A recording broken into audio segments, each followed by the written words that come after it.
कहानी बिल्ली मियाओ और चूहा चून चून। दोस्ती और माफी की सबक आमोज कहानी।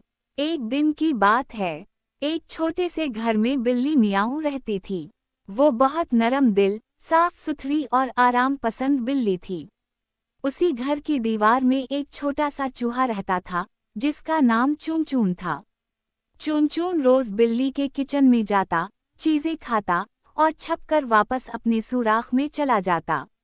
बिल्ली को पता चल गया। उसने सोचा, मैं चून चून को पकड़ूंगी और सबक सिखाऊंगी। लेकिन जब वो चून चून को देखती, वो इतनी तेजी से भागता कि वो कभी पकड़ ना पाती। एक दिन चून चून फिसल गया और एक बर्तन में फंस गया। बिल्ली मियाओ आई और बोली, अब बताओ, रोज मेरा खाना चुराते थे ना? चून चून रो कर बोला, मुझे मुआफ कर दो मियाओ। मुझे भूख लगती थी, इसलिए आता था। आइंदा ऐसा नहीं करूंगा।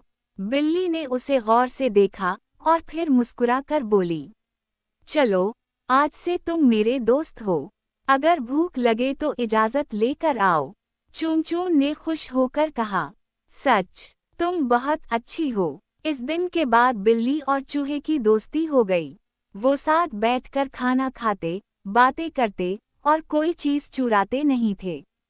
कहानी का सबक, माफी मांगना अच्छी बात है और दूसरों की मदद करना दोस्ती को बढ़ाता है।